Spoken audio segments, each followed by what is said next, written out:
ఎంతకాలం ఆంధ్రప్రదేశ్ మోసపోవాలని ఇద్దరు నాయుళ్లను మాజీ ఎంపీ ఉండవల్లి అరుణ్ కుమార్ ఘాటుగా ప్రశ్నించారు. కాంగ్రెస్ మోసం చేసిందని భావించిన ప్రజలు అడ్రస్ లేకుండా చేశారని తెలిపారు. ప్రత్యేక హోదాపై తోక ముడిస్తే చంద్రబాబును చరిత్ర క్షమించదు అన్నారు.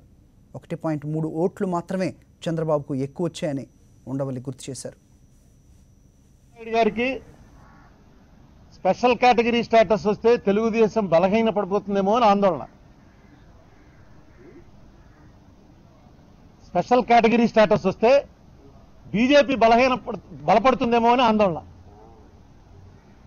వెంకయ్యనాయుడు గారికి తెలుగుదేశం బలహీన పడిపోతుందేమో అని ఆందోళన.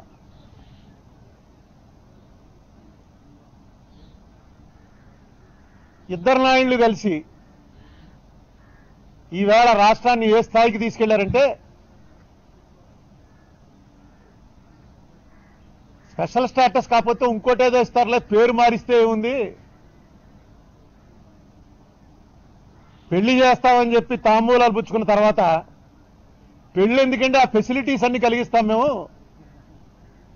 ఎందుకు పెళ్లి గురించి పట్టుబడతారు, కాపురం చేసుకోండి, కలిసి ఉండండి, మీ ఇష్టమైనా చేయండి, పెళ్లి మాత్రం మాకు ఆనవాయితీ లేదు మేము చెయ్యమంటే చెప్పు తీసుకొడతారు.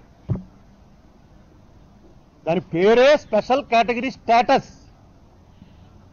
అదొక హోదా. అది ఆవేళ వెంకయ్యనాయుడు గారు ఆ హోదా గురించి దెబ్బలాడాడు కాబట్టి టీడీపీ బీజేపీలకి విజయం వచ్చింది.